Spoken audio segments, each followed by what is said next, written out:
Hi, everyone. This is Norman Koshnek here from Eyes on Cricket. You can see some great backdrops there. But you see this lovely little thing I got from Steve Waugh. It's a lovely leather-bound little strap with his little thing.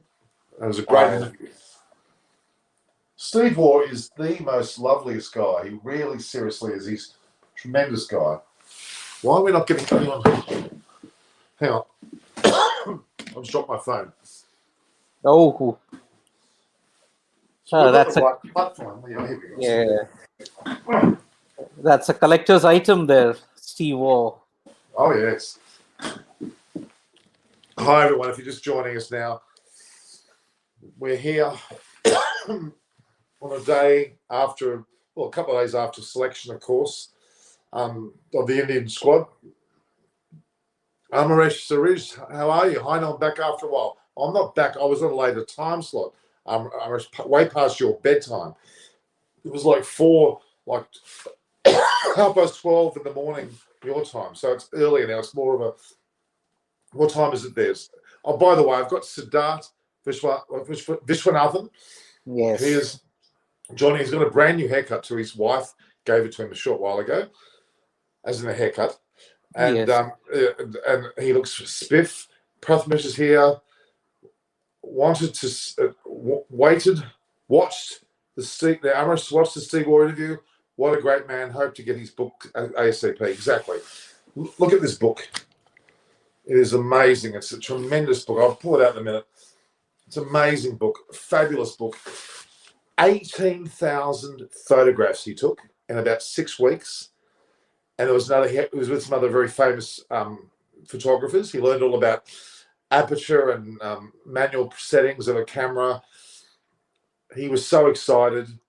He talked about that book and also the fact that he's got Spirit of Cricket India, Spirit of Cricket Australia is going to follow with 18,000 photographs. Only 220 got in the book. And he said there were up to about 500 to 1,000 that he couldn't choose between. So that means he's got another book there. He's got clearly India book 2. I told him, I said, how about it, book 2, thank you. So I think he didn't say no, so it means it's going to be a yes. Pretty easy to make a second book if he's got the photos already. He self-produced the book. He self-published. Amazing. And he is going to have a Spirit of Cricket Australia. That'd be exciting. Spirit of Cricket, I think he said Sri Lanka, England, Afghanistan. He loves the idea of going to Afghanistan. He wants to do a Spirit of Cricket of Bhutan, which I'm going to try and help him with because I've got a fear. I've been to Bhutan and Oman's another place. Just incredible. It's just saying I'm going live now. That's rather delayed. Okay. All right. So the reality is there's quite a few things he's going to do. Can you believe what a great idea? He takes fantastic photographs, all about cricket. He had one done of him playing in front of the Himalayas with monks, with people with disabilities, women cricketers in Dharamshala, a whole young 3-year-old kid prodigy. Obviously, Tendulkar was involved. Dravid was involved. Dravid, you know what Dravid's story is? Because Dravid looked up to Seawaugh. It was his idol. Quite impressive. He's going down Anil Kumble's path. Photography. Sorry? Even Anil Kumble is an expert photographer. Really? Yes. Why not? Why not? Yeah. He's got a superb collection of cameras. Wow. Andre Morgo, you probably haven't met Andre. Andre was the videographer for the Amazon series about Australia when they had that series about the behind the scenes of Australia. Well, Andre I've known for years. Andre's a lovely, humble guy. So he was given the task to do Steve Waugh's videography as well, which went down really, really well. So it was a sensational thing. Wow. So that's a couple of things. So, okay. I've been asked, what's your probable India 11 for the World Test Championship? Well, we'll get to that in a minute. We talked about that a bit yesterday as well. I'm just wondering I'm just going to see if David's going to answer the phone. That's David Graveney. We're talking to David Graveney there. Yep. Amazing guy. Amazing guy. Hi, David. Able to join?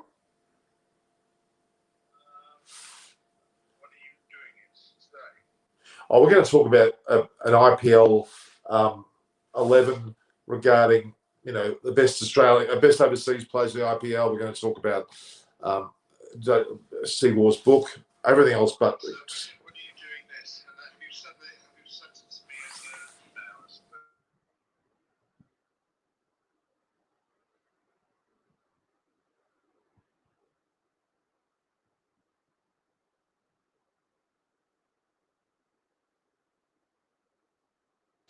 That was just a bit of a he wanted it. All right.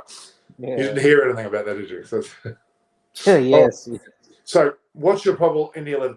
We'll quickly talk about that for the sake of Ashaz. We did talk about that yesterday. Where are you from, Siddharth? You're from? Delhi. Delhi. Okay. All right. So Indian 11 for the White. It's almost a fait accompli, isn't it? I mean, Sharma, Gill, Pujara, Kohli, Rahane, Punt, Jadeja, Ashwin. It's almost predictable. Bumrah, probably Shami, and then you've got Ishant. Ishant. That's it. That's your 11. Yep. Bang. It's almost no-brainer, isn't it? It's not really what may be more of a challenge is the games in the series post that will be interesting. Yeah. That'll be of interest. I think that'll be where we'll get more of a consideration.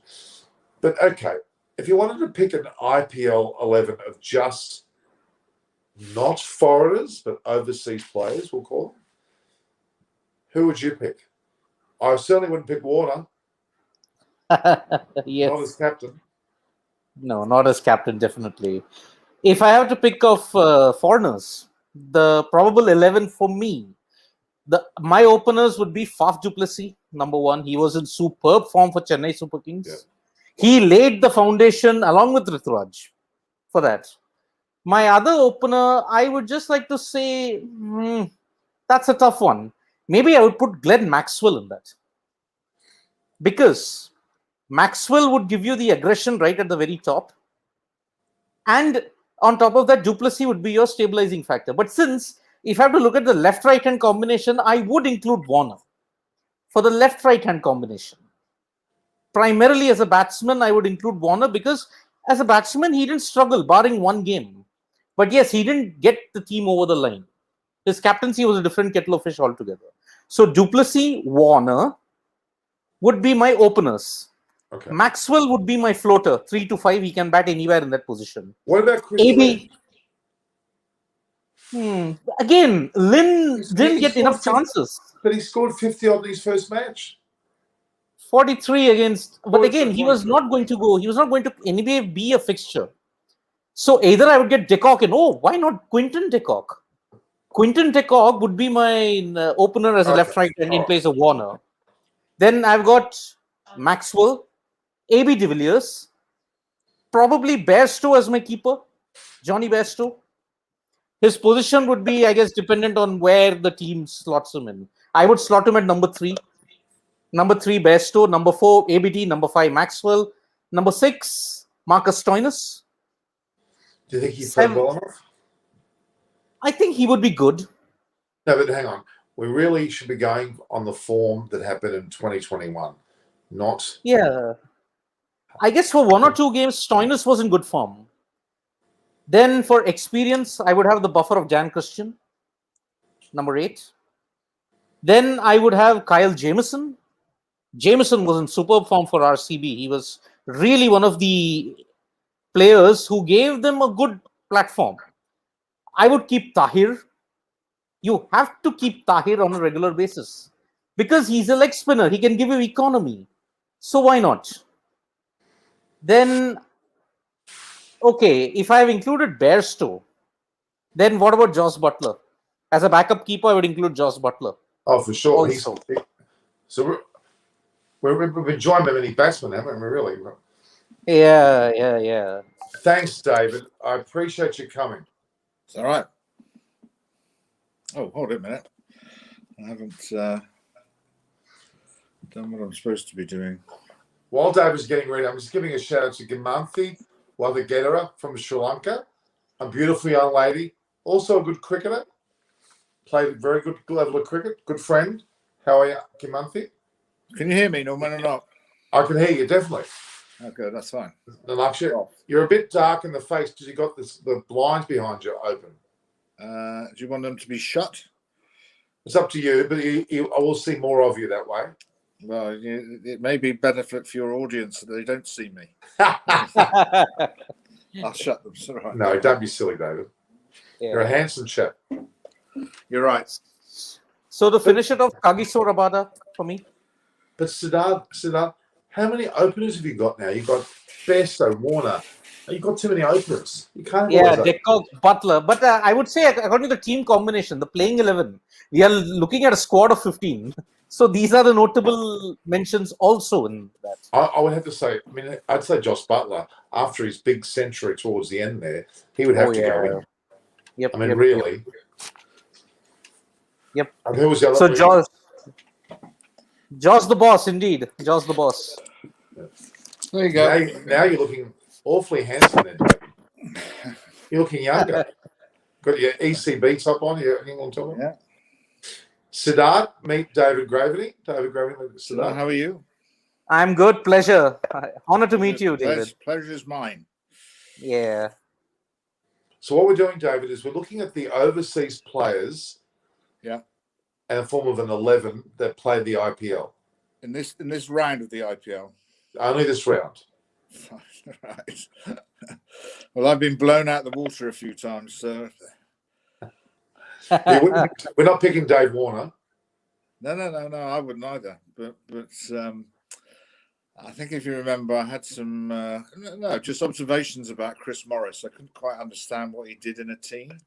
And then suddenly he took like 5 for 10 and then blasted out the ground. So he showed out what he does. So So you're saying that you wouldn't necessarily say your tips are good? Is that what you're saying? No, I think in T20, Norman, you can go through a few matches and not do anything, and then suddenly, win a game from nowhere. So I think you have to. There aren't too many players who are, consistent every single match. So you just. So for me, if you were talking about the openers, I think Josh Butler. Well, I would pick the England openers: Josh Butler and Bairstow. Actually, that's not a bad idea, Siddharth, don't you think? Because who did you say first? You first gave another player. Who was the first player you picked? Decock, Quinton Decock, Faf du Plessis. Yeah, Faf du Plessis.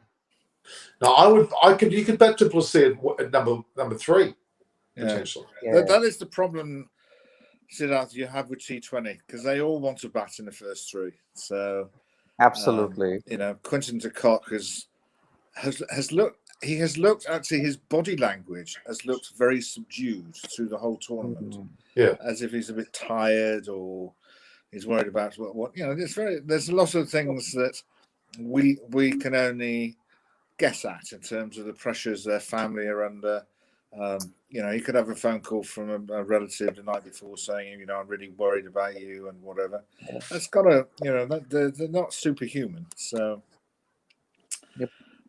But I think, I think Quinton Cott at his best, and there is obviously an asset of being left-handed, right-handed, so that would factor in it. But I just think that when Bairstow gets going, nobody can bowl to him. He just, particularly in that power play, because he's got his bat up quite high. So anybody bowls short to him, he just massacres it really. So. And it's not because they're English. I just think that on their day, they are, they just can win matches on their own. Virtually. Not to say that Cott can't, but his form in this tournament has been subdued. I would put it. Really. Yeah. I would agree. I know. So you would bet Bairstow with Butler, Josh Butler. Yeah.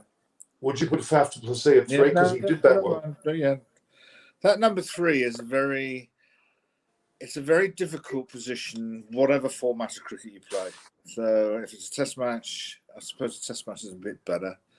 But if you're playing limited over cricket, it's a real difficult role to play because if you lose an early wicket, do you keep swinging from the hip, which actually in T20 you should do? But in a 50-over game, should you then consolidate or... I would suggest the number 3 needs to be the best player. Because they have they can judge the tempo that is needed, and I think that I can understand why Curly wants to open the batting, but I would say that he needs to bat 3 because I think that's the right. It's like saying Kane Williamson batting 3 is really the right position for him. Well, there you mentioned Kane Williamson. He did come in as captain towards the end of the series after Warner did his stupid things. So maybe we'd look at Bairstow with Butler, perhaps du Plessis, and maybe Williamson at 4, with AB de Villiers at 5, Maxwell at 6. Yeah. Pretty powerful side. It is. Maxwell is always a bit of a conundrum for me, really. So, which one turns up. But his level of ability is off the radar, really, the shots he can play. We haven't mentioned, and is this basis, Norman, on everybody being fit to be able to play? Yes. Moeen Ali is one big inclusion. Like Stokes, for instance. Yeah. So, well, no, you couldn't. No, Stokes is out. He was not in the 21 series. He's not in. Nor is Archer. Moen's a very interesting player. Really, very, very. Moody is the wrong word because that sounds very selfish. He just runs hot and cold when he is playing. So, but he seems to, as the commentators have said, he seems to be smiling a bit more in this tournament than he has in others. So he's obviously, he likes the people that he's playing with. So yeah, I'd work from the other way up in terms of what is the seam bowling attack of if you're looking at non-Indian players. Well, Jamison would have to be in there because he did look pretty good. Yeah, I would have to say the Australian seamers, Norman, have tended to fly around the park a bit. Well, I mean, Jai Richardson and Meredith, forget those two. They were awful. Yeah.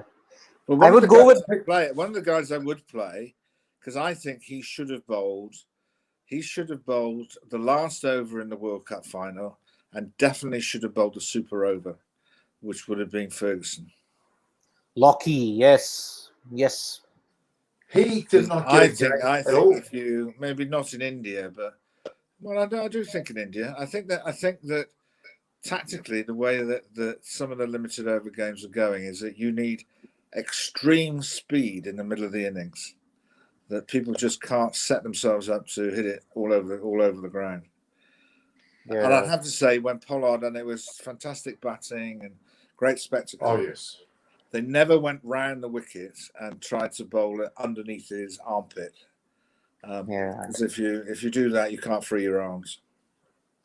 Well, you'd have to include Pollard in the 11 though, because he batted that game from Mumbai. Yeah, no, I'd have absolutely sensational. Yeah. So hang on, I've got Butler, Bairstow, du Plessis, AB de Villiers, Williamson, Maxwell. That's effectively 6. Pollard, Jamison. We didn't include Moeen Ali. Yeah, I think he needs to. I'm not sure about Maxwell for me, Norman. I think if you're going to, have a good spin option, then, you've got to include. Well, it's either Maxwell or Moeen. Okay. Moeen is a better spinner. Moeen is a better spinner than Maxwell. Oh, for sure. You've got to include Rashid because he's your spinner, main spinner. Of course, Rashid has to go on there. Yeah. Rashid Khan, yes. Oof. So Norman, let's make it a squad of 15, not 11. Let's make it a squad of 15. It'll be much easier. Now, you can't have 15 in the field, so don't you start putting 15 in the field. They will have controversy. Okay, so I'm going to read it again. Seamers, I would have Ferguson and Bolt. I think a left arm seamer is always good to happen. Yep. And you might need another seamer.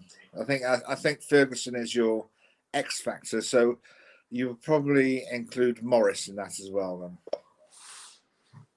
Morris / Rabada. Morris. I don't rate Morris. I don't rate Morris. South African seamers, again, they've had success in past tournaments. I don't think in this one they've necessarily hit their straps. You can't exclude the most expensive player, can you? You know what's interesting? We haven't got one single Australian player in that group. Not one. Oh, Maxwell. Oh, Maxwell. Yeah. He's out more than in. Okay. So I'll probably no have Smith, Maxwell. I'll probably have Maxwell instead of Moen, because I just think Maxwell is an X factor with the bat. So I've got effectively 12 players there. Yeah. Let's have a look. Yeah. So read them out. Okay. All right. Butler, Bairstow in the opening spots. Du Plessis first. De Villiers, Williamson, in whatever order. Molinelli / Maxwell. Pollard, Jamieson, Rashid Khan, Bolt / Ferguson, Morris / Rabada. So effectively, I've got 1, 2, 3, 4, 5, 6, 7, 8, 9, 10. Hang on. I've got 2, 4, 6, 8, 10. I've actually got 14 there. Well, you've got either options, haven't you, with a couple of positions? Yeah. So again, Butler, Bairstow. Yeah. Okay, Butler, Bairstow, Du Plessis, Williamson, De Villiers, depending on what order you want to go in. No, that would be the right order. Molinelli / Maxwell, Pollard, Jamieson, in whatever order. Rashid Khan, Bolt / Ferguson, Morris / Rabada. It's a pretty good side. It's a pretty good side. Probably if Ferguson hasn't played, that probably would be a bit of a random selection. Yeah, we can't really put him in. So I would probably go Morris instead of Rabada, and Bolt instead of Ferguson. Yeah, and Molinelli instead of Maxwell. No, I'd keep Maxwell. Okay. All right. Over Molinelli? Yeah. Okay. There we go. We've done it. I'm going to post that because I put a poll and I had a whole heap of suggestions, and I'll post that as my. Actually, no. Put Mo if you're going to post it. If it's going to be my team, put my name on it. Put Mo and Ali instead of Maxwell. Okay. All right. It's done. I'll put your. That's a good selection. To exclude all Australians is a good thing to do from Bristol. Well, they're too busy having brawls in the bars in Maldives, aren't they? Yeah, are they? Yeah. Warner and Michael Slater. For what reason? Let me have a listen. They just got involved in a brawl. That Warner needs to be. Somebody needs to sit him down, really. Yeah. Because I mean, people very some interest is that this is the article here. It's in Outlook India. I'm not sure the Outlook India is actually. So, David Warner, Michael Slater deny drunken brawl in the Maldives. There was a video. Have you been to the Maldives, Norman? Sorry? Have you ever been to the Maldives? Of course I have. Oh, have you? Of course. All right. Sorry. Well, I had a Sri Lankan wife. Oh, right. I went to Sri Lanka so many times. Well, you know how quiet it is for a start. Yeah. The Maldives. You can do your head in walking around a little island for half the time. And alcohol is the most expensive thing in the world there. Exactly. So I must have done well for that. I mean, obviously went to Sri Lanka many, many times. And I once had a flight, an extra flight thrown into the Emirates package to go to the Maldives. So, free flight. So my then wife and I, we decided to go. I bought a booklet in Sri Lanka called the 80 Resorts in the Maldives. 80, okay? A book specifically on that. Yeah. So I went through it. I started from the number 1. I went through to 80. I rang them all up. Not all of them, probably maybe 20 or 30 of them. I rang up. Each one I rang up, they asked me how many people, for how long, when, etc. 4 or 5 questions. Then the answer was always, sorry, we're booked out. Well, I'm pulling my hair out going, how can they all have the same statements and the same answer?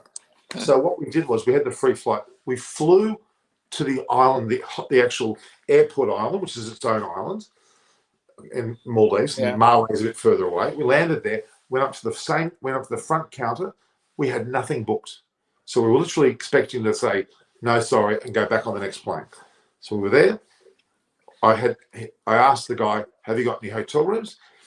Under his drawer, he pulls out the same book, 80 Island Resorts of the Maldives, and opened and said, which one do you want? I said, what do you mean? Pick which one. They're all available. I said, what? So we picked the upper middle pricing, got a good deal, got a boat, we hot-tailed it straight there.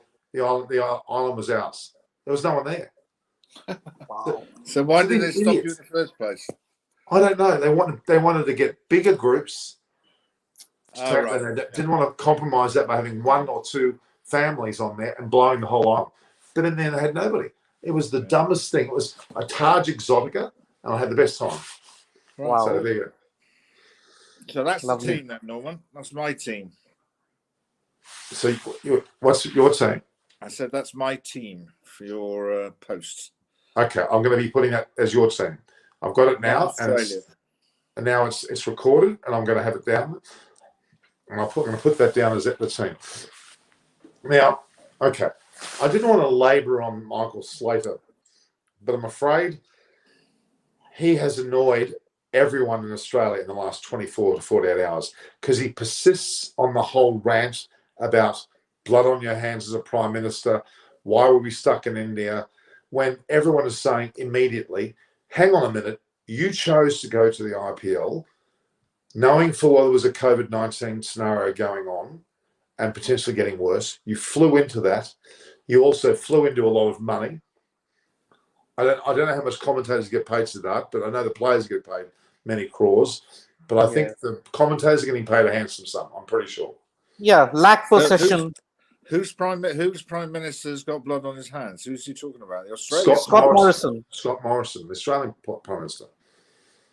Well, you're right, Norman. It's his choice to have gone, and he had to read. He would have witnessed in the last 12 months how effective Australia had been in terms of shutting things down at the first instance of a case. So therefore, sadly, tragically for India, they have a lot of cases. And well, you only have to look at the flight that went from I think Delhi to Hong Kong that had 52 positive cases on the plane. Wow. So the Australians are quite entitled to, fine, you go there, earn your money or whatever, but you're going to have to wait to come back into the country. So I think blood on your hands is a little bit over the top, I think. Well, the reality is what Australia was concerned about, and I'll make this really clear. There's some 36,000 Australians out there in the rest of the world that are trying to get home. 9,000 are in India, and obviously that's a large number. They have a situation where 600 were noted as actually flying out of India to somewhere else, like Doha, Malaysia, Singapore, Maldives, Sri Lanka, all these different countries to try and go not directly to Australia, but to New Zealand. And then enter New Zealand into Australia, where they could potentially, with an Australian passport, come in without being quarantined. So that was the real issue. So they were trying to, those 600 were trying to circumvent the system. Exactly. Well, that has to be stopped, doesn't it? It's correct. So if they were caught, they were banned. If they were caught, they would have been fined or sentenced. We wouldn't go through with a $66,000 fine or a 5-year imprisonment, but they were threatened because of that very fact. Because one fellow went from the Cook Islands through New Zealand to Australia without being checked anywhere. Okay, that was bad. Well, the fact is he was Cook Islands has got a 0 case. New Zealand's got 0 case. We've got 0 case. It wasn't really a threat, but it was the fact that it could be completed without protection. And he had an Australian passport, so he was able to go to New Zealand. I'm from Australia. And then when he enters Australia, I'm Australian. So he could have went right through. The reality was he came from the Cook Islands. So they were concerned about these 600 that we had detected had left India and had adjoining sort of flights to Australia through New Zealand. So they had to stop them. Okay, so that's one thing. The other thing is Darwin was the only place it could stop, nowhere else. Then the 39 Australians, which included support staff, players, media as well, commentators, all of them, umpires, what have you, were told they couldn't come to Australia, and they went into this big flap, Michael Slater in particular. But Michael Slater had already planned, if not gone, to the Maldives. So he already knew that he was going to be financially paid for to take a private flight to the Maldives, have 2 weeks plus 2 weeks plus, not only, could be longer, all paid by the IPL, 5-star resorts, thousands of dollars a night, cocktails, probably dancing girls. Who knows what else they had? They were basically there, and it was pathetic that he would be complaining about his situation when he's made a lot of money, gone to India knowing the problems, then been taken on a private jet to the Maldives to sit there. How long it takes, it doesn't matter. They're going to pay for it. Who's suffering here? I'm furious with this idiot. And they've been using the word palooka. I'm sure every radio station in Australia has probably similar views. Absolutely. I wouldn't think anybody's showing any sympathy to him at all, really. So, well, he's made a fool of himself because he wanted to have a debate with Scott Morrison, our Prime Minister, about the issues at hand. Well, you're an idiot. The words that have been used, and I quote, palooka. I love that word, palooka. Do you know what the word palooka means today? Palooka? Yeah. No. Palooka is basically an idiot. It's a meaningless nobody who's also an idiot. Okay? A palooka. Oh, okay. Palooka. A goober. A goober, which is another form of idiot. Same thing. Yeah. Okay. An ignoramus is the other word that was used, and troglodyte. Okay, troglodyte, the one who doesn't come out in the daytime, sun. Exactly. Yeah, troglodyte. So you pick which word you want to use, but I think the best one's palooka. You palooka. Palooka. Okay. So that's what we're going to call Michael Slater. Now, Michael Slater's the palooka. We already picked that. Dave Warner, getting pretty close.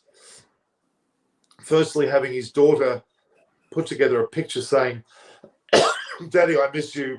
Come home immediately. When the child is so young, how do they spell the word immediately? And secondly, spell it correctly. I mean, what does the piece of paper, is the piece of paper spell checked? No, it's written by the mother. Okay. Yeah. And that's disgusting because that was just playing on everybody's heartstrings. And then you've got the situation where Michael Slater and then Dave Warner are supposedly having a brawl or muck around fight in a bar in Maldives. Now, why I can talk with great facts, the resort that they're all in, it's like a snake's island of about 20 or 30 bungalows. Every player's got an individual bungalow with its own pool, lounge room. It's like a house. Why I know? Because Chris Gale has very nicely put on a full-blooded tour of his suite and sat in the bar in his own private pool with water surrounding it. He took about an hour-long show of his place, and while he was in the pool, Chris Lynn visited him, and other players were waving from their bungalows. They're all visiting each other. It's like hallelujah. There's parties, the alcohol coming out of his ears from the rooms. It's just a joke. Yep. Well, I'm sorry to be so. I'm being as long as they get back in one piece, however long it takes. But there's no reason. They should be treated like any other member of the community, that if they attempt to breach the regulations, they should face the same penalty as anybody else. Absolutely. All right, enough on that topic. We'll move on. Let's get some questions here. Upcoming World Test Champions, who will be the key players in India? Siddharth. Well, Cheteshwar Pujara holds the key here. The way how he played in Australia, if he can replicate that in England, in those conditions, it will be simply amazing. Pujara is the glue according to which the Indian team can mold their plan on. Rohit will be the X factor at the top. Kohli is the obvious threat. But for me, Rohit and Rishabh Pant hold the key. Because Pant and Rohit can take the attack to the opposition and they can also blow them away. If they attack them, the game is well and truly won. In the series that was played in India, the key difference was Rohit. His knocks showed that, yes, technically you have to be proper to play those shots. All other batsmen were missing straight balls. They couldn't negotiate the turn. Rohit is the key factor here, along with Rishabh Pant. These two guys can take the game away. Otherwise, our team is equally matched with New Zealand, if you have to look at it in the pace bowling department. Bumrah, Shami, Ishant, and you've got potentially Jadeja, who will be your fourth bowler. I think you'll play 5 bowlers there, 4 pacers, 1 spinner. So Jadeja will be one. Ishant, Bumrah, Shami, and potentially either Shardul Thakur or Mohammad Siraj. So Rohit and Pant hold the key for me in that World Test Championship, as well as the 5 tests against England.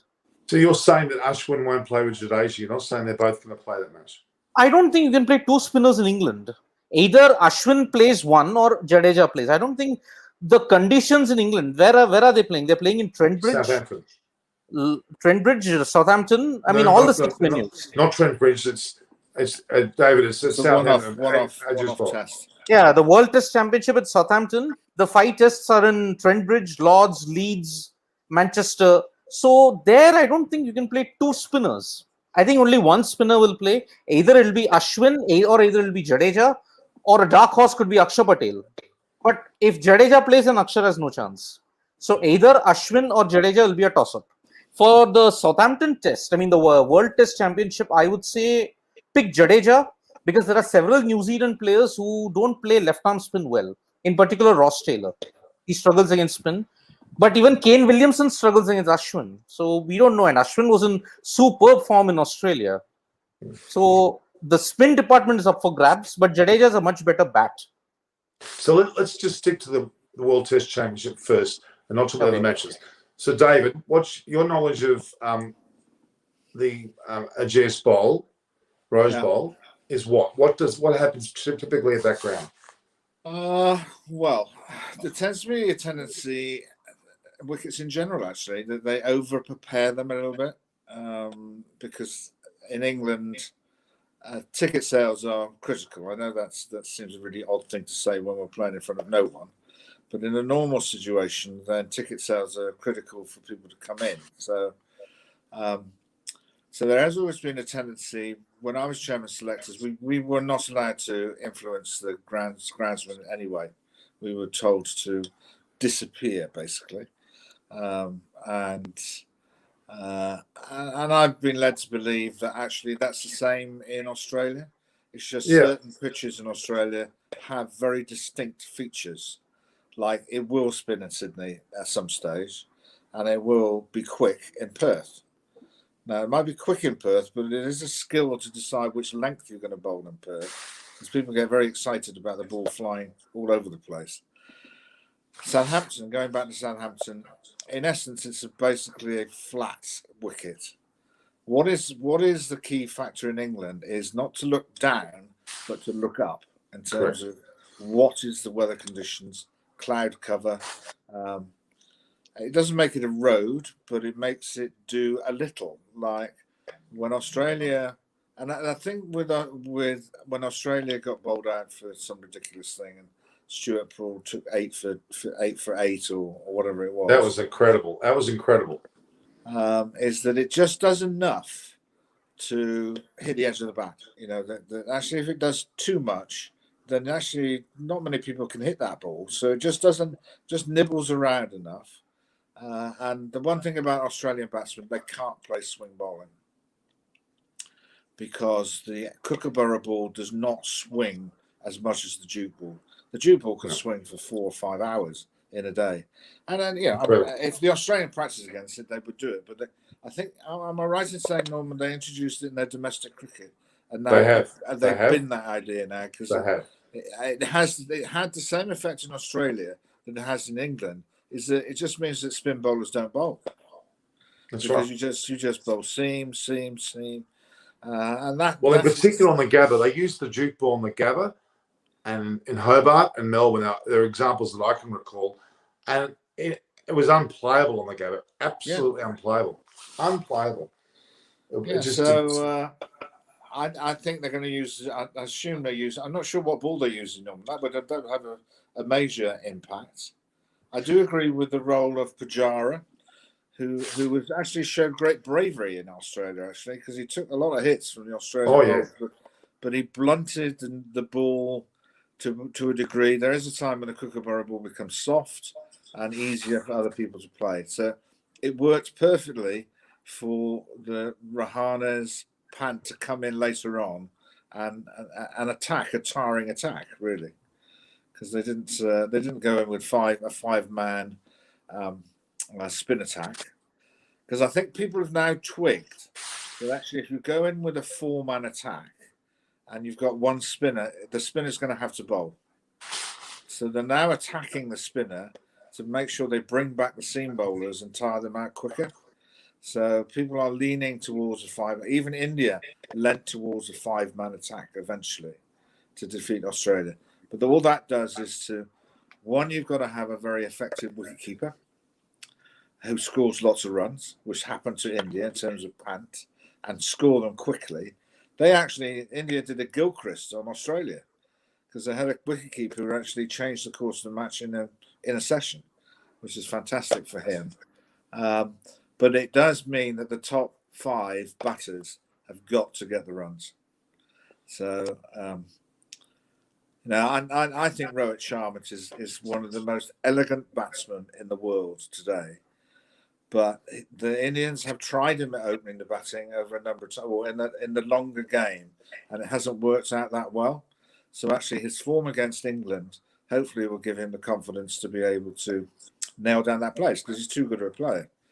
So I think it's great that Gill's played, but he is a young man. He's just using his. So if you're going into the team with Sharma, Gill, Pujara, Kohli, Rahana, Pant, that's pretty effective top 6. Oh, for sure. But that also that number 7 also, as you quite rightly put, has to be able to bat. And I tend to agree with you that Jadeja, it's a hard call, that actually, because they both have their own features, and Ashwin can bat, but Jadeja being a left-hander is just more dangerous. He would bat like Pant. So you imagine him and Jadeja and Pant batting together, they'd be going 8 and over. I actually still maintain that they're going to play Jadeja and Ashwin. I still maintain they're going to do that with Bumrah, Ishant, and perhaps Shami there. Why? Because I think that they could still cause some damage between them, even though it's not an Indian set of pitches, and they're batting as fast as the only problem is, Norman, if the weather conditions are very conducive to bowling swing and seam and not to spin, then if you've only gone in with 3 seamers, because you haven't got anybody else who bowls seam in that team, then you could having to rotate 3 seamers in a day is very difficult. And if you're playing back-to-back Test matches, you're going to have another set of seamers to play the following Test match because the ones that. So that's why even India, but going back to 4 seamers in the end has been the way to go. I know Pandya isn't probably the strongest bowler. I was surprised he wasn't in the team, though, I must admit, or in the squad. Let's put it like that. Yeah. Well, he's not bowling, so he's not enough. So, what do you think? Yeah, Pandya, David, the problem with Hardik Pandya is ever since he sustained that back injury, he has had to undergo surgery. Yeah. He has not bowled, even a full quota of 4 overs. If you look at it from 3 years, he's just bowled a T20 full quota of 4 overs just 7 times. Right. In the ODIs, he's just bowled 2 times and only once it's been a 9-over spell. So he doesn't have bowling practice. He can't. With that setup, he can't play in a Test match with that. You can't play. And basically, I think England, actually, to be fair, England have a slight problem. The same with Stokes. They have to manage Stokes really carefully in terms of being the type of team man that he is. He will want to bowl all the time. So if you notice, they manage him during the course of the game to keep him to bowl a sort of X factor, quick, short pitch bowling, which he did in Cape Town to make the breakthrough in that Test match. Wasn't really necessary in India, but he did flit in and out. But he's got to be managed. So he is one of 4. So I would say that England will play Leach as a spinner, which he deserves to be, allied with four seamers. And they'll want to play Archer, obviously, as well. But his chronic elbow injury, plus the webbing of his hand, he has some issues around that elbow, really seriously. Well, the elbow scenario is really tricky, Norman, because I've only in my little world have been an average county bowler. I had surgery on my elbow, and it just affects the power in your hand. And if you remember, Graham Swan had two lots of surgery on his, and he was never the same bowler because the ball just didn't come out the same way as it did before. And he had possibly the best surgery of all. You know, this was specialist American surgeons who deal with pitchers in baseball, who you know, the fact that they're throwing it all the time, and that's legal, is that they will have, you know, elbow injury. So he had the best possible science, but even, you know, the human body, when it says no, it says no. And there's no science to change it. What a loss. I mean, what a loss. Graham Swan was one of the prime factors that made England number one, because Anderson Broad would chip away, but the pressure that Swan would create was unmeasurable. Well, he was. I would have to say that the best off spinner, and I'll put Ashwin up there as well. But I would say, and I use this word carefully because I'm not trying to imply anything else, but compared to previous generations, he was also legal as well. You know, his actions would have been. He looks about morally by any chance. Yeah. No. Would I suggest that? No. Yeah. It's funny because Swan is you know, to perform well in India against you know, that batting lineup, it takes some doing to be able to do that. One of the best. They also had some batsmen that played extraordinary innings. The innings that Peterson played in Mumbai, you know, people who watched that live said that was the best innings ever against the turning ball. Because game changer. That wicket did spin. So I think I just think that New Zealand. I think both sides will go in with one spinner. I understand where Norman's coming from, but certainly in that Test match, the one-off Test match, I think they'll produce a reasonably flat wicket. June. We've only just stopped having frost at night in England at the present stage. Wow. But again, you know, I think you'd have two spinners. I'm not sure who the second spinner for New Zealand would be actually. I think they got Patel. No, not Patel. Sorry, Ejaz Patel, but I don't think so. No, but they've got a really good system of their four seamers and how they use them. Yeah, they can potentially pick Todd Astle, but I don't think they will. No. They'll just have the left arm spinner. Mitchell four seamers. Yeah, but I'll tell you what, they're top. The India's biggest fear is that Bolt, Southey, Jamieson, and Wagner fire, because I tell you what, they could really show up India's batting lineup if they could get the likes of Gill out very cheaply, even Rowett cheaply. Then you've got some real trouble there. Pujara might survive, but Rahane and Kohli could be susceptible to good swing bowling. You could have a very poor Southey and Bolt is the perfect combination.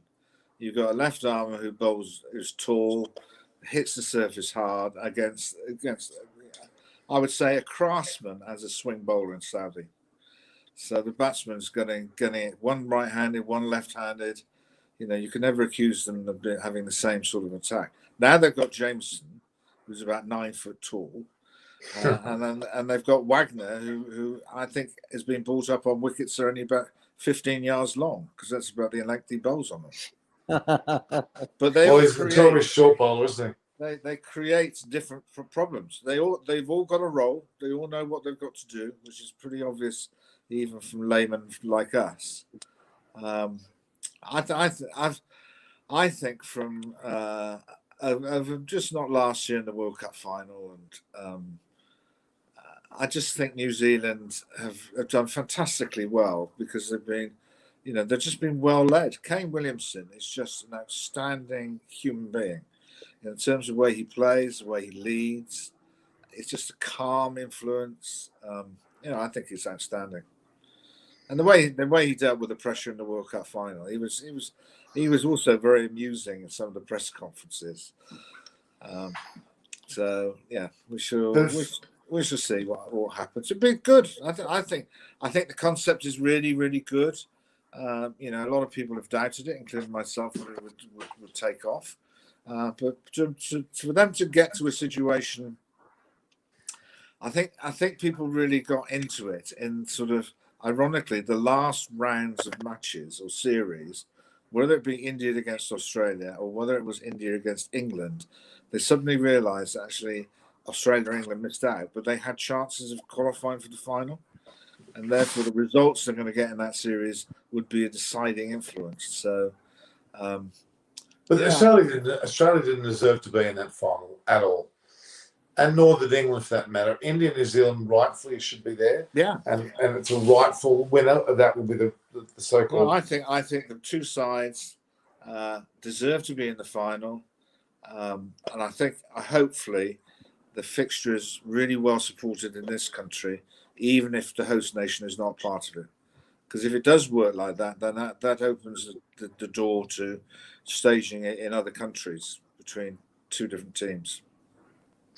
Oh, I think it's great. I mean, it would have been nice if it was at Lord's, and they're not playing at Lord's because of COVID-related reasons, I believe. There's no other reason. So being in the central part of London, is, but I can understand why the teams would want to play at Lord's. But if it's not possible to do that, fine. I'm surprised they didn't play at the Oval, actually.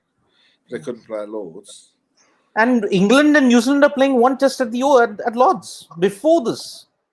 2 tests, one is at Lord's. I don't know why they're not shifting it to Lord's. Before this match. It's before. There are 2 tests. New Zealand have come to England for 2 tests. One is at Lord's, the other one is at Manchester. Sure is at Lord's. Is it nothing to do with the building that they're doing at the present stage or anything like that? Well, the venue is Lord's. That's what the fixture says, that New Zealand and England will play their first match, Somerset versus New Zealand at Taunton on May 25. Well, the one thing, Siddharth, that might be a factor in using the Aegeus Bowl is that there is a brand new hotel which overlooks the ground. That's what the reason was. If you're saying it's to do with COVID, then that it lends itself to staging that fixture. Whereas if you had it at Lord's, right in the middle of Lord's, there isn't a suitable sort of bubble sort of scenario that you could create. I'm sure it would. There is a hotel directly opposite Lord's, though. There is. No. What's it called again? There's a Gravely Suite in that, actually. Yeah. It's not exactly that far away. I mean, that's literally across the road. It's called. It's got several names, but it's right on the corner. Yeah, yes, Lord's and Edgbaston. And on the ground floor, there is the Compton Suite and the Gravely Suite. I would like to say to Siddharth that it's actually named after me, but actually it's not. It's actually my. That's what I was gunning for that. I was hoping that you might say that. Yeah. I'm aware of its name. I remember saying it and thinking. Now back at of you and so now, okay.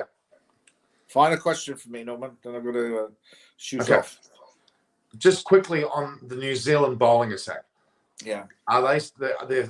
You'd have to argue them superior to the Indian bowling attack going into this match, and if they win the toss, that's New Zealand win the toss. They're probably going to put India into bat, and they'll try to attack them early with some good, honest swing bowling. And try to get the ascendancy. I think that's why New Zealand will be aggressive. I think they're going to make India bat first so they can get them out as cheaply as possible. Norman, we're rather ignorant. What are the rules in terms of, is this a one-off game, and if there isn't a winner, who wins? Or the trophy is shared. The trophy is shared. Is it shared? Good. Yes. There's no count back as to position. No. Coming into the match because they have to be ranked above the other one.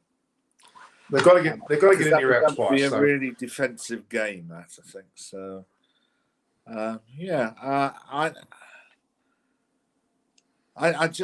there's something that for me that favours New Zealand because New Zealand wickets are a bit like England wickets. So I think that their seamers will be more attuned to deciding what length they have to bowl. But I think the combination of the Indian seamers, I'll show my age, Siddharth. The first time I played against India, Abid Ali was opening the bowling. All right. Oh, So, Wow. all right. wow. So he was, and that's Vodka's test team. Not the tour that they won, the one after. What was it? What year did they win? That they won in England? 1971. 1971. Yeah, it was after that. I made my debut in '72, so it was. So 74 tour, where we got shot Yeah. out for 42. Yeah, so he Abid Ali opened the bowling, and they hit us with a spinner. This is just a county match. So Bush and Betty played, Prasanna played, and Chandrasekhar played. And I ducked the first ball I received from Chandrasekhar because I'd never seen anybody bowl so high, really. Yeah. It was actually a full toss because Farouk Engineer took it sort of without it landing. But the ball, Norman, honestly, went as high. It's like a UFO, virtually. Really? So it's lobbed up? Yeah, no, not quick. He ran in like 15 yards, and bowled fast leg spin. And Bishan Bedi, who I would have played against a lot because he played, after that, playing for Northampton, where he was just an artist. He said to me once, because I bowled left arm spin, he said to me, and I sort of caught or dropped probably somebody hitting the ball straight back at me really fast. And Bishan said to me, he said, David, why do you do that? He says, you'll damage your hands. I said, well, it's a chance or whatever. He said, well, just follow my example. Just let it go for 4. It's only 4 runs. Just get him out the next ball. So. Wow. When you think about it, breaking your hand and damaging your finger the rest of the series, as opposed to 4 runs, I think if you look at it that way, 4 runs is a better answer. No. He was adamant. If the ball was sit back in really, really hard, he just waved it through. I'm not catching that. Well, they made that decision, if you remember, in the West Indies, where he didn't have a bat because the management of the Indian team said, "Well, I'm not going to risk one of our best players." So he was a DNB at the end of the innings. Yeah. 76 Intriguing. Sabina Park. He was an artist as a bowler. Absolute artist. He literally, the term is used, Norman, about having the ball on a string. Now, there are very few people that applies to, but he was definitely one of them. I mean, so. Did he teach you the way he held the ball and the release of the ball, and did he teach you anything from what he would do? Well, one thing for sure is that, and that you have to, I think, understand that the physical features of an English person to an Indian person are different. They never ended up with calluses on their fingers, or if you ever looked at Tim May's hands, they were wrecked from bowling. Bishan Bedi didn't have a blister or anything on his hands, but what they did, they spent a lot of time rotating their wrists like this, so that actually the ball. Whenever they got the ball, move your hand to the left.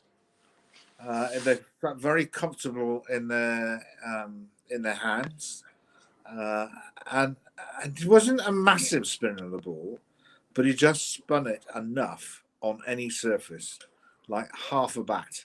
And in essence, Norman, that's all you need to do, half a bat. You may think you're going to hit it in the middle, but half a bat means you hit it with the edge. So, well, Rangana Herat bowled the same way, although his left arm, he bowled the same subtlety with his spin, I'd say. No, Herath was an old-fashioned bowler. Yeah, very much so. I would have to say his arm ball was not quite as fast as Bishan Bedi's. Bishan Bedi's knocked stumps out the ground. Really? So you might have a view about how that happened, but it's just. I remember watching a game, Norman, between. These are two counties, Siddharth, in the UK. One is Northampton, where Bisham played, ironically together with Sapphires Nawaz, Mushtaq Mohammed, Colin Milburn, the guy who lost an eye in a car crash. Car crash, yes. And then they played against Hampshire with Barry Richards playing for them. Oh. Wow. And they played it was actually a bit like the New Zealand-India game, the last game of the season. And ironically, of all the overseas players that Hampshire have had, Andy Roberts to start with, Malcolm Marshall to finish with, they had one year a guy called David O'Sullivan, who bowled left-arm spin for New Zealand.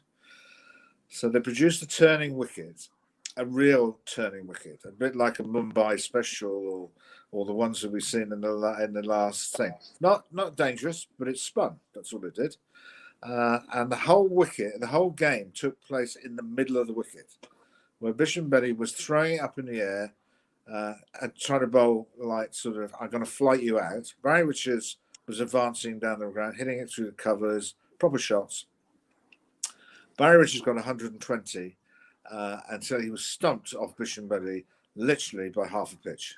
But the whole game was being compressed in the middle of the wicket because he trusted himself to come down the wicket to somebody of Bisham's ability, which is you've got to be a proper player to be able to do that. And Bisham said, I'm not going to butcher my skill factor. I'm going to bowl him out with flight and spin. So it was, for somebody who tried to do that, bowling spin, it was just the best passage of cricket I've seen, growing up with. So it was outstanding. Richards versus Beatty, wow. But Bisham Betty was renowned for getting a lot of people stumped, wasn't he? It was one of his pet wicket-taking dismissals. Yeah. Particularly good at that. He knew exactly how to bowl the length to deceive and be beaten flight. But as you said, Barry Richards countered that by coming. I can remember seeing Barry Richards. His first step would be a large step. Yeah. When he came out, he had a very large first step, abnormally large. So he got that extra bit of ground by taking almost a leap on his first step. Whereas I'd say that actually Indian players are very comfortable coming down using their feet to spin bowlers. I think that's Sri Lankan certain batsmen don't mind advancing down the wicket. It's always been a bit of a problem with English players, only because they just don't play against that much spin more than anything else. No. And I can remember talking to Ian Chappell at Sydney, and trying to compare the two methods, and he marked out an area which was sort of a long way down the wicket, and said, "This is my area.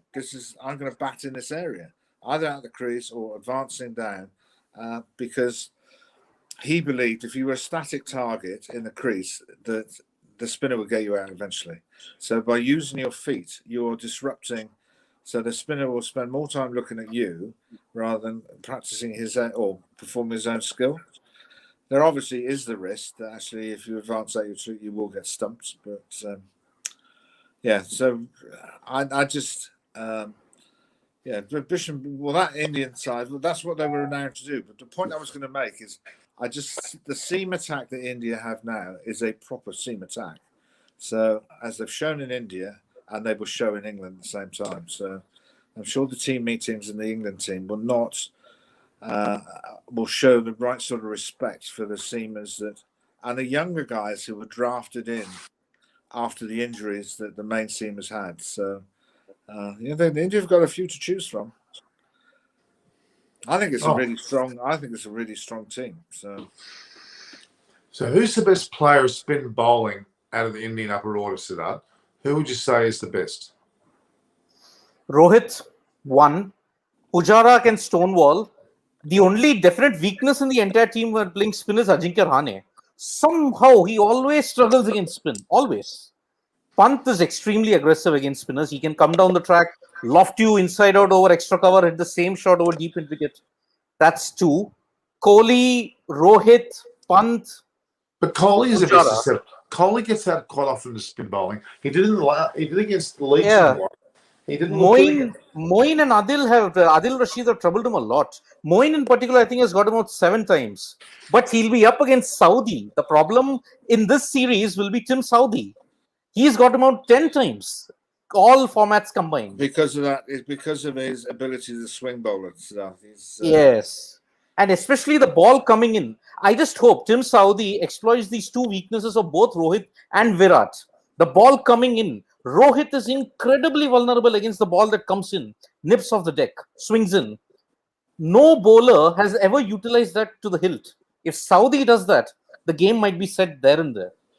And I get a feeling the Southampton wicket might be a lot like the ones that are used in Wellington, that the Basin Reserve, the ones at Hagley Oval, where it will assist the pacers initially, but then it might flatten out a bit, depending on the weather conditions Yeah, overhead, as David yeah, said. yeah. I think if you played it in warm conditions, no cloud cover, it would be pretty flat the whole way through. Yeah. Yep. Might So, swing at as the to, end. We are talking June.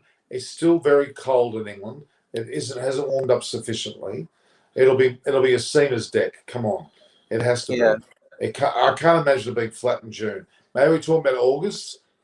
Maybe No, it August. can be flat in June. Yeah, they've played some county games there where even in the last 3 or 4 weeks that one side or other has got 500. Really, Yeah, really. yeah, they can and make I them think, flat. yeah, and I think India are touring England in June, I think for the first time in about 20, 30 years.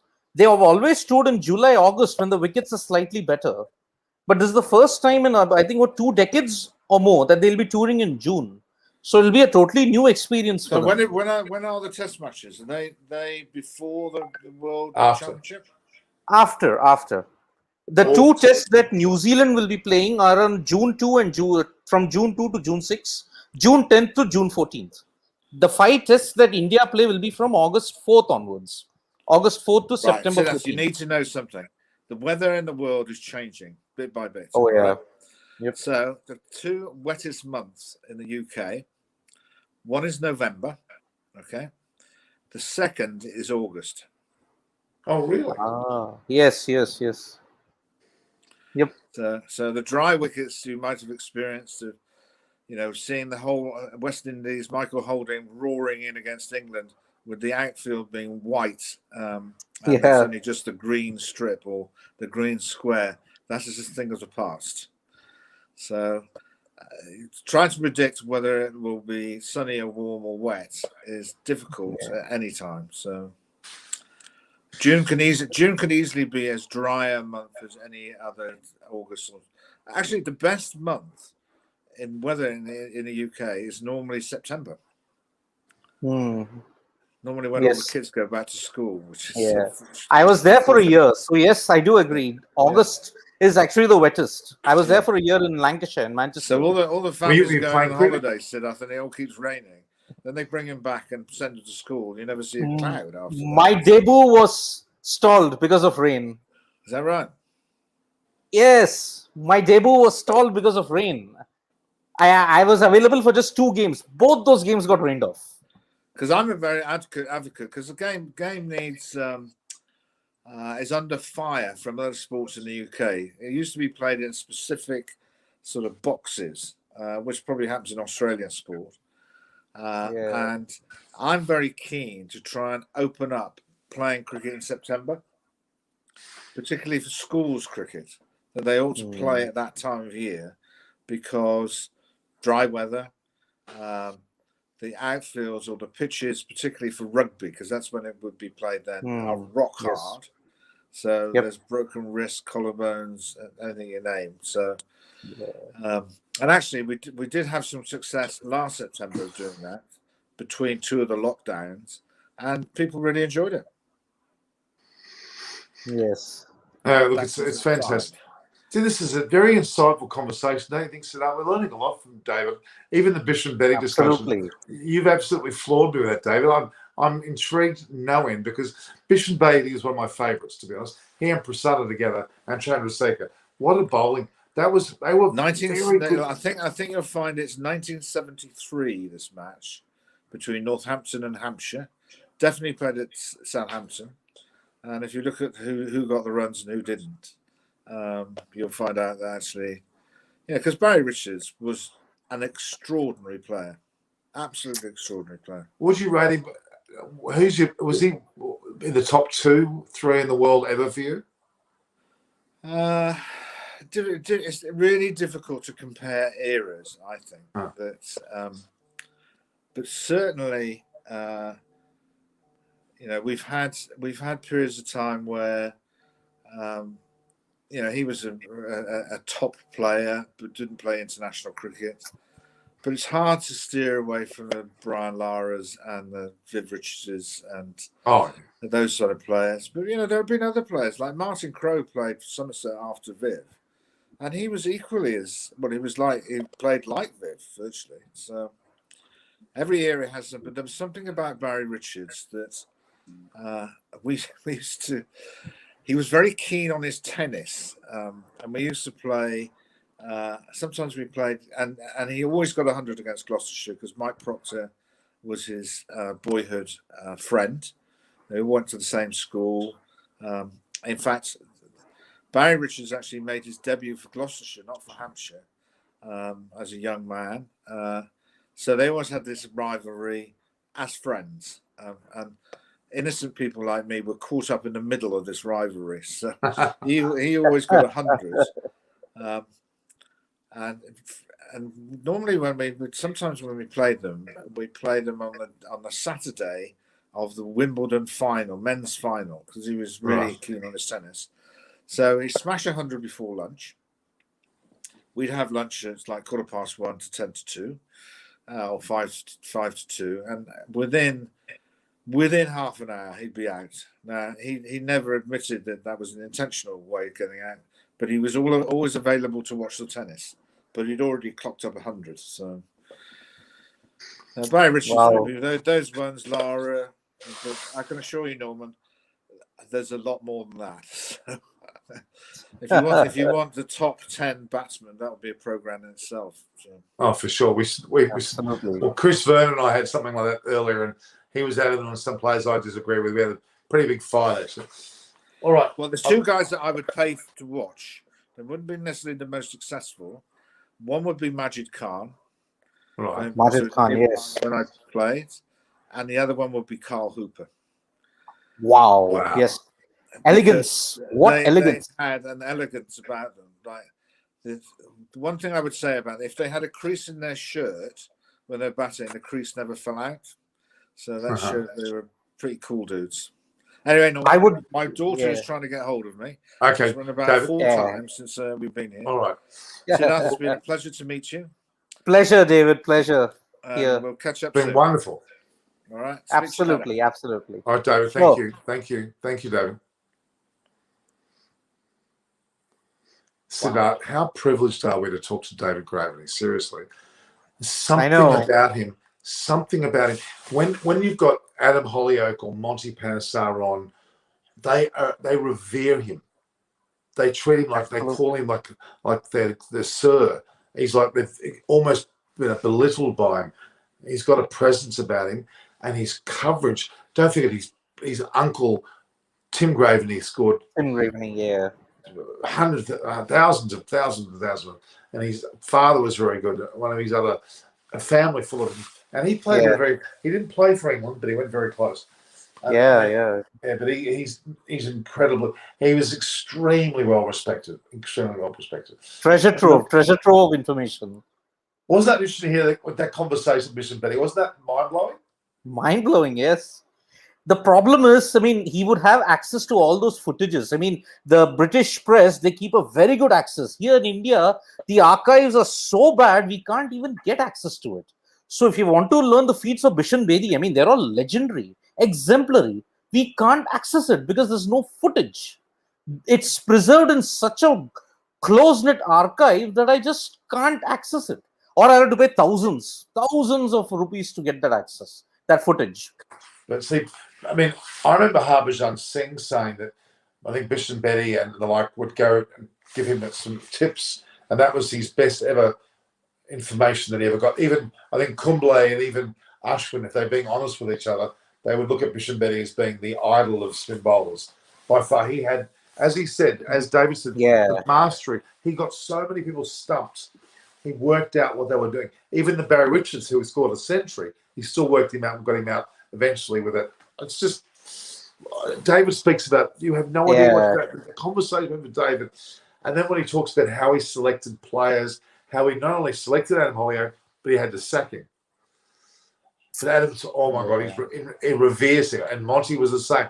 He selected Vaughan, Flintoff. He persisted with Flintoff when they were saying no. He selected Peterson when they were saying no. Cook and Strauss, and you just name the players. Getting rid of Alex Stewart, getting rid of Hussein, the Atherton story. Just intriguing that he was the man. He was the final say on most of those selections, both selection in and out. What a, and of course they won the 2005 Ashes. Yes, Ashes. that changed England cricket forever. Those selections. Duncan Fletcher sat with Michael Vaughan and said, "We want a young team." They then approached this man, David Graveney, and David did it in a very clever way.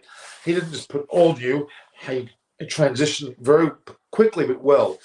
He was a master. He was probably more important than a coach. Okay, master, absolute master, loved by everybody. I'm so happy. I'm glad to give you the opportunity to meet with him.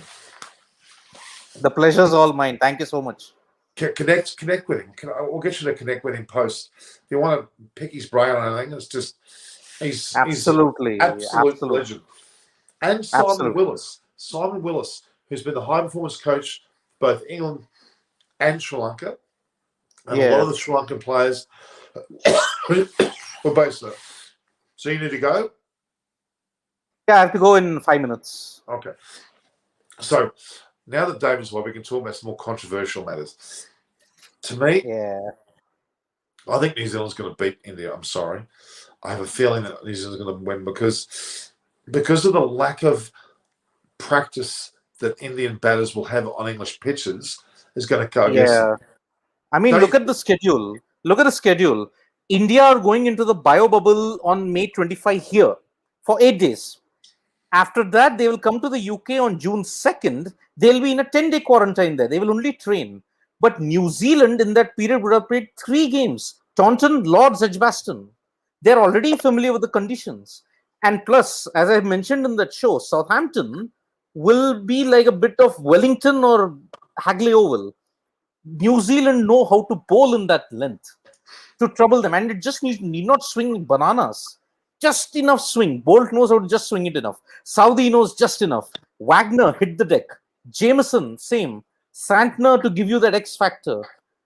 You're sorted. The question will boil down to batting. India's batting is a bit stronger than New Zealand's. Kane Williamson, Ross Taylor, Tom Latham and all are great. But somewhere the pace bowling is equal. One side, if they collapse, that's it. But I don't know whether Bumrah and Shami will be really ready either. The physical fitnesses won't be up. They're not going to be match ready. It's a big worry. It's a big worry because they're not match ready. They're not match ready. No way. Instead of the 8-day bubble here, they could have gone now itself to the UK and done the 10-day. No, I think what would have happened is, I think the main reason is, if you had gone to the UK now, you would have to serve a 12-day hard quarantine, which means you can't train.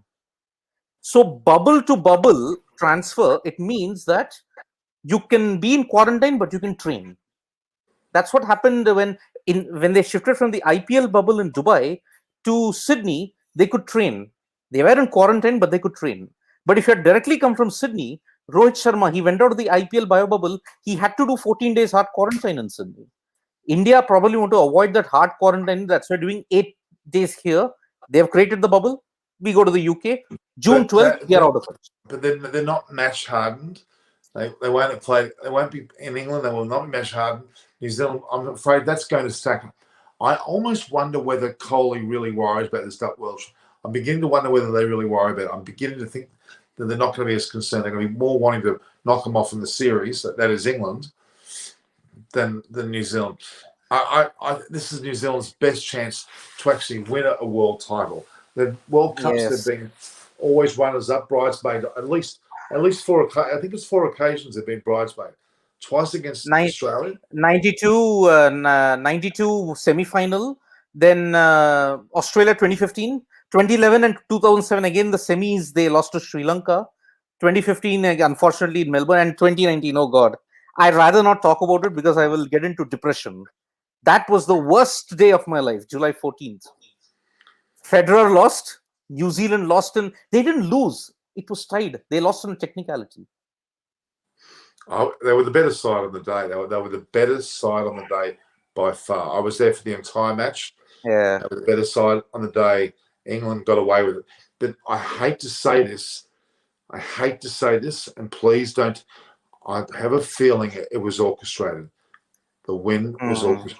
I have a feeling because England was a great romance, a great fairy tale, as is India and India, or Australia and Australia, and New Zealand weren't seen as. For world cricket, it was probably more important that England won, and I hate to say it, there was something smacked about that match. There was something not right about that.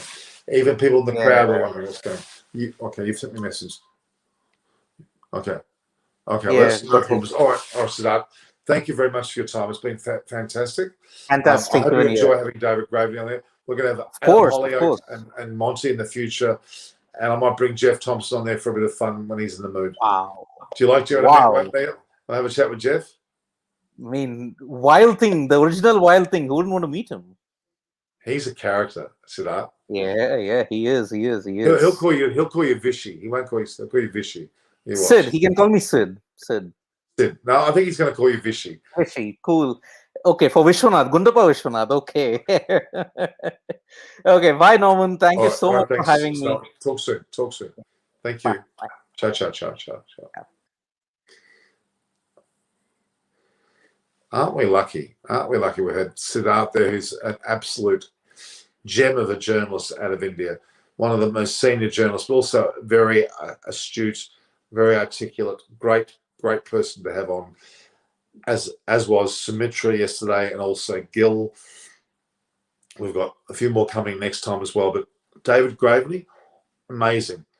The chairman of selectors of England, having selected the likes of Peterson, the Vaughns in and out, the outs of the likes of Nasser Stein, Alex Stewart. He had the relationship to Cook and Strauss, and Vaughan in the situation where he put in, Flintoff, Monty Pallister, Adam Hollyoak, amazing players and obviously then the likes of the Broads and the Andersons and all those early careers as well. He was heavily involved with their stuff. Amazing man.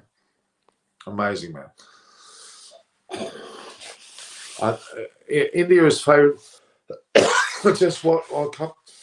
I don't think so.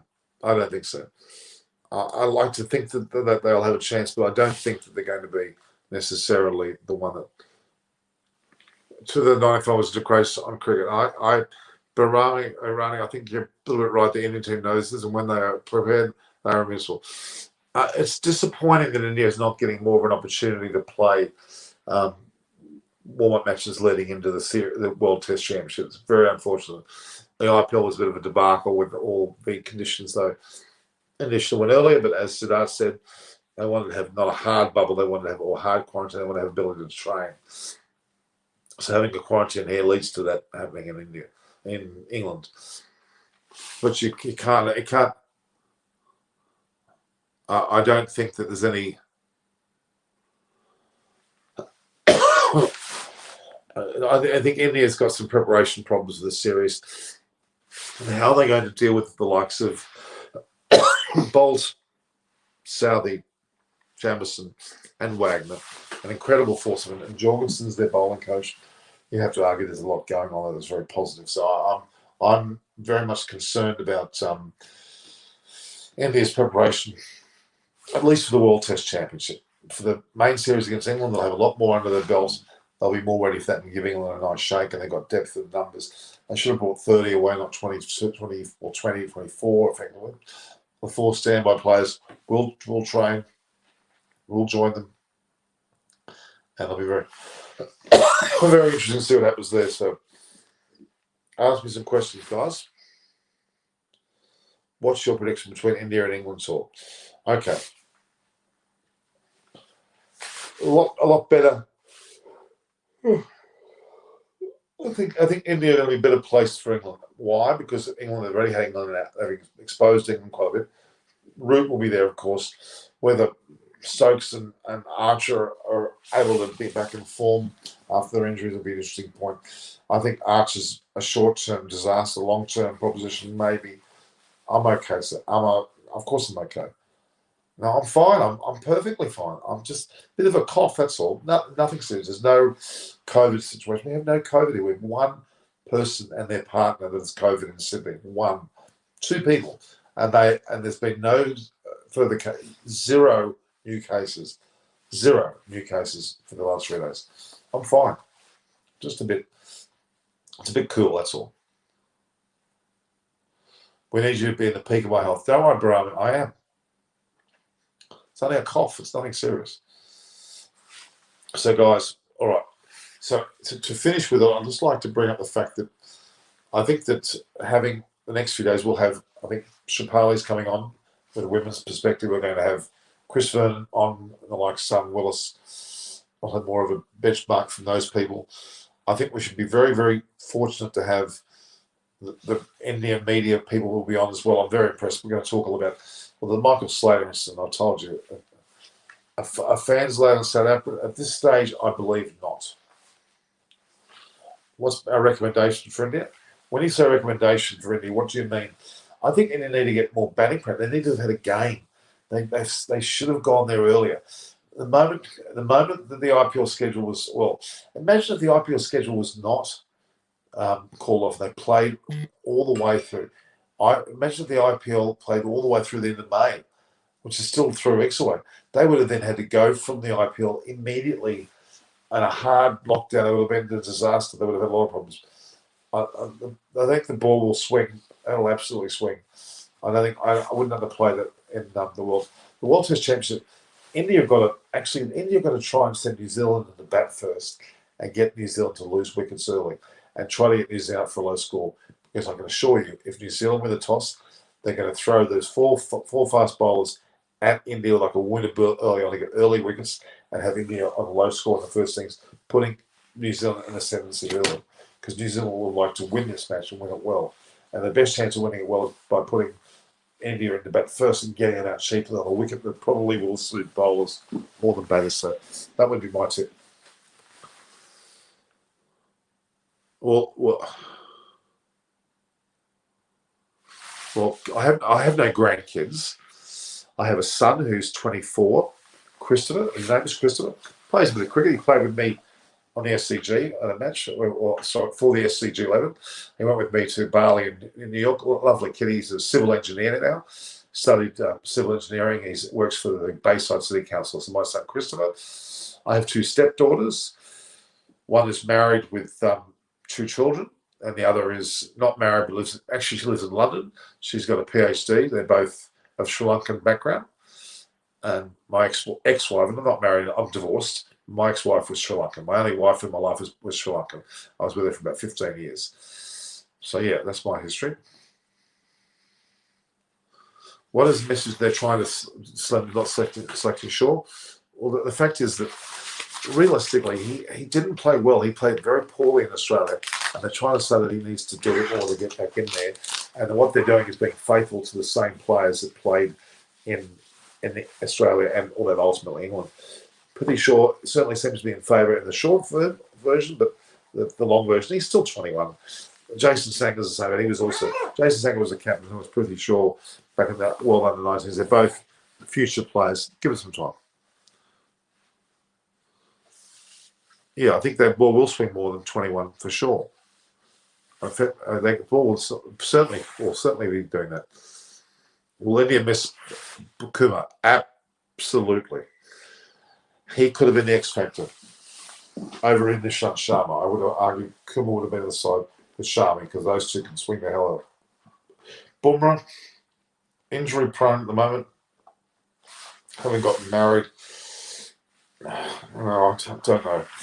This is a great question too. Robert Sharma's got to score some runs in international circumstances. He hasn't played to his ability. I think we need to see more of him. I would like to see him play a lot better and a lot in England. Elegance. The problem is he's likely to nick a ball, which is too good for anyone else, but he'll nick it. That's my problem. But my thoughts on that. He's probably just a little bit too vulnerable to a good swinging ball because he unfortunately is capable of edging. He's good enough a player to actually know how to edge the ball, and that's going to be a problem for anyone. Let's be honest. Big problem for him. Okay. Bumrah, Shami, Ishant and Siraj for the final. Yeah, I think that's a fair call. Whether Shardul gets a go, he's another one they may consider. So what you're doing there is you're putting in 4 bowlers. Yeah, that's. I think if they do go 4 fast, Siraj has to get a go. His tail is up. He's bowling particularly well. I would agree with that. Yeah, I would agree with that, Barani. Irani, both Rowan and Var, they certainly are below their form. And that's it's a problem for yes, it is. They still, but they both just haven't done that well. Like Kohli's dominance is certainly not there. Rowan's captaincy is there, but not overall.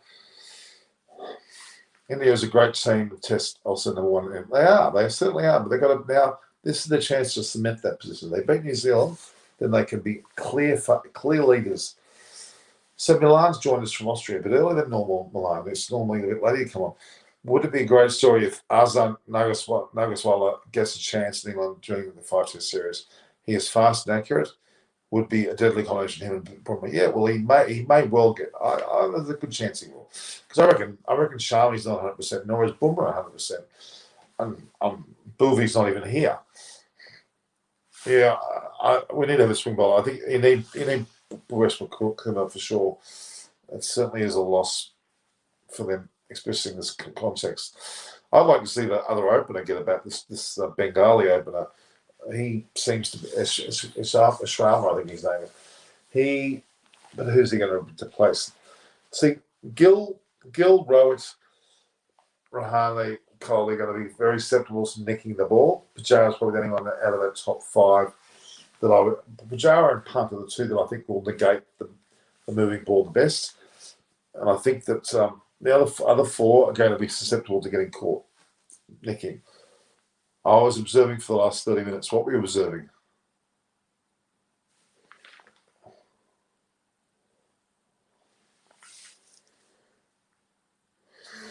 India's favourite. I mean, India might think that they're favourite of New Zealand. Are going to get 2 or 3 games under their belt on this belt that they're going to be in with a lot of potential to. Quite frankly, they're going to be really struggling. India are going to be really struggling with this lack of preparation, and New Zealand will be well and truly prepared. New Zealand will be well and truly prepared with 4 of the best bowlers in the world currently in the one team. Bhuvi is more injury prone than Jasprit Bumrah. Jasprit did well in Australia. He's fully fit. Well, I'm hoping he is, but it may not be enough. They need more than just one bowler. I think Rishabh Pant, if not unwell, if he's fully fit, he's going to be deadly. I think he'll like the Duke ball, even though it does swing. It'll be swinging into him.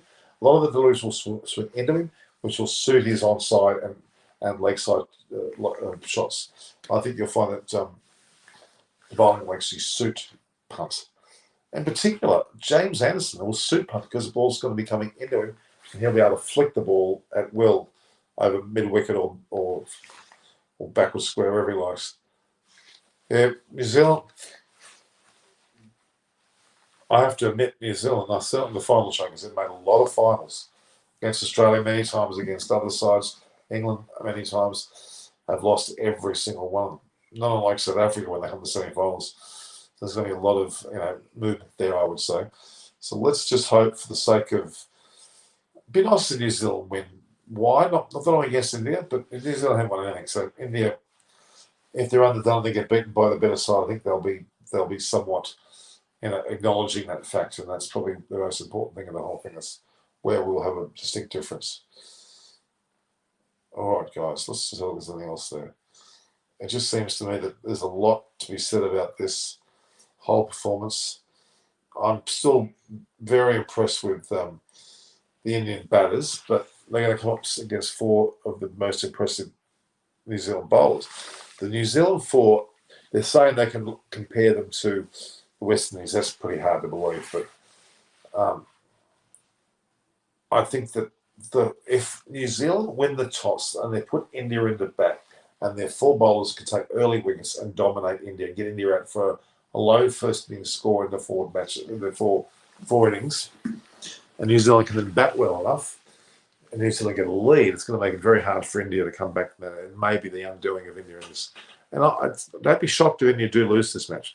They're probably going to beat England in the Test series there, which will still put them number 1 in the world, but New Zealand may have the upper hand. Well, of course, the India-England series is extremely important for Australia to gauge form. Like the Rory Burnses and the Zach Crawleys, they're the sort of players we're going to keep a close eye on because they really are 2 champion, pretty good players. Yeah, Michael Vaughan does cross the line here with his banter, and he gets egg on his face. Yes, more so Michael Clark at the moment. Michael Slater, and then Dave Warner. Michael Vaughan's done nothing compared to. At least his is obvious tongue in cheek, whereas Michael Slater's just being an absolute. Michael Slater is an absolute imbecile. He's been well known for that for some time. He's a nincompoop, imbecile, a goober, a palooka, a troglodyte. One of those. You pick one of the words you want. Troglodyte, goober, palooka, ignoramus, basically an idiot. Thickhead. It's just, it has this delusions that he's as important as Prime Minister, despite being paid money to be a commentator. Okay, he played for Australia. He batted well for Australia. He's always been a bit of an airhead on occasions. He's proving it yet again.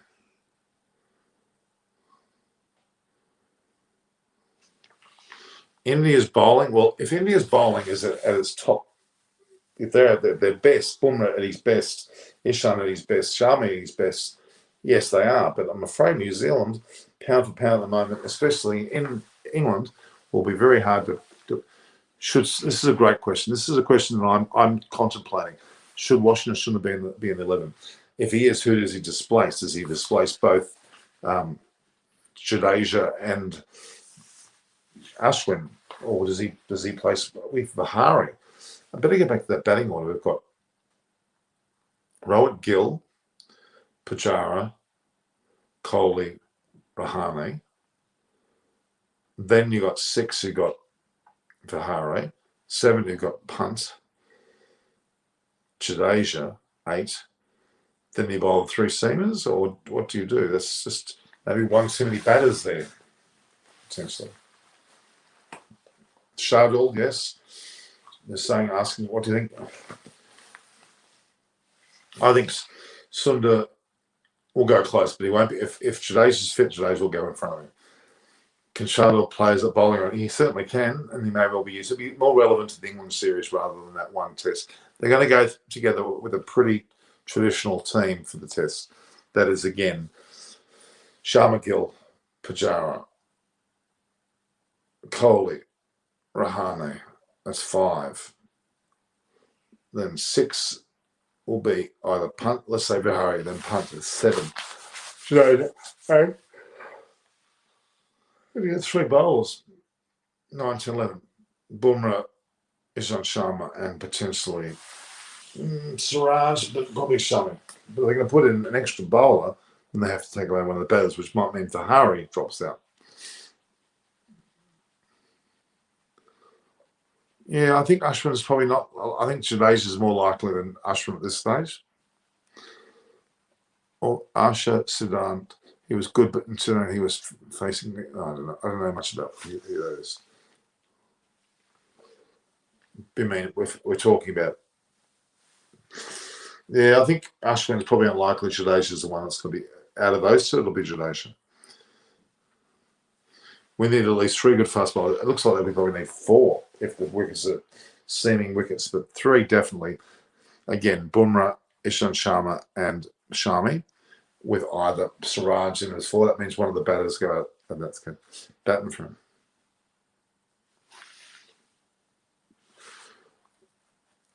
I've seen India versus Pakistan at Chinnaswamy Stadium in Bangalore. I've seen matches in Mumbai, both on Brabourne Stadium as well as Wankhede. I've been to Ferosh Roshla, the one in Delhi. I've been to Amritsar. I've been to, not Dharmshala, but I'd like to go to Dharmshala. Obviously, Chennai, I watched a world test, an ICC, not ICC, the IPL there in Kolkata. Also access to Chennai. So Kolkata, Chennai, Bangalore, Mumbai, as in the two there in Mumbai, Amritsar and the like, and Delhi. I've been quite a few grounds actually. Siraj can bowl better swing than Bumrah for sure. It's going to be interesting to see what they actually do. New Zealand has arguably the best bowling attack in the world. Should row it open. He has problems with deliveries close to his body. That's a fair set of comments there. They have argued the best. Yes, I would agree at the moment. Arguably have the best fast bowling attack in the world. I would agree with that. Absolutely.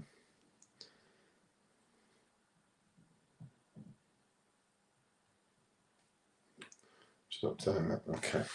All right. Yeah, I would argue that. All right. We might start to think about finishing up for today. That's 12:15. Just checking on numbers. Yep.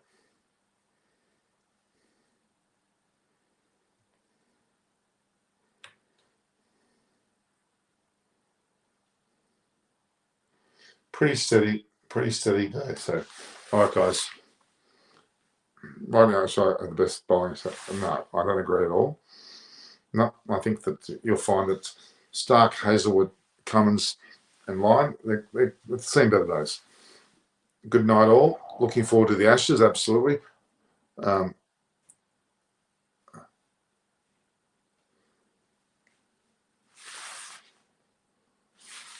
Yeah. All right, guys. We might end there. All right. So, all right, let's get another. Give me some questions, and I'll talk more. What are India's chances against New Zealand in the final? Who are you rooting? Who am I rooting for? Am I rooting for? I'd like to see India win. I'm not a big fan of New Zealand, to be honest with you, but I've got to feel New Zealand is going to win.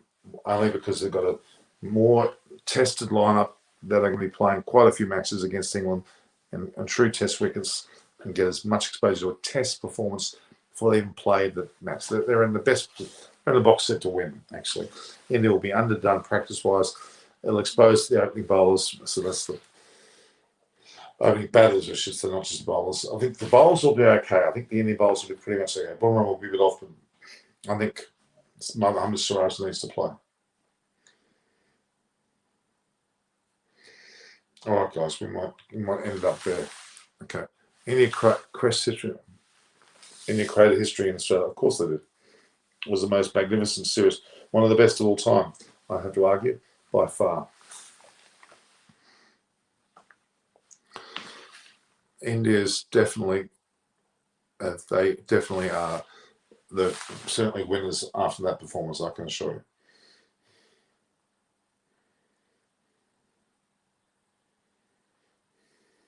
All right. We might end it there, guys. All right, so thank you for your time. It's Norman Kosnick here for Eyes on Cricket. We'll be back tomorrow, same time, every day at 6 p.m. That's 10:30 my time. We'll have an hour and a half session. Great guests, great people. So this is Norman Kosnick from Eyes on Cricket with Norman Kosnick. Every day at this time, we'll be able to put together a platform of discussion. Just a matter of you letting me know what questions you want to ask. We'll go from there. Last question. If India again go against Australia and win the series, yes. At the moment, I would agree totally. We're in a shambles. We're in absolute shambles. Absolute shambles. All right, guys. This is Norman Kosnick signing off from Eyes on Cricket. See you soon again. Okay? Take care. Please view, like, and share the posts and subscribe.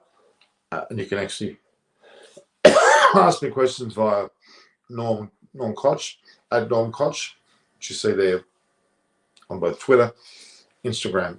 I'm on Facebook as well, and ultimately YouTube, as in this channel. Eyes on Cricket with Norman Kosnick. Please view, like, and share. Hit subscribe. If you're watching this, go and log in and subscribe. It's very important. And go in and make sure you share it with other people as well. Okay? I'm not speaking against India at all. I think India are great. I just think New Zealand are a bit will be well and truly ready, and India won't be. I'd like to see India ready, make it a fair game. Let's see how they go. All right, guys, all the best. Norman Coach signing off.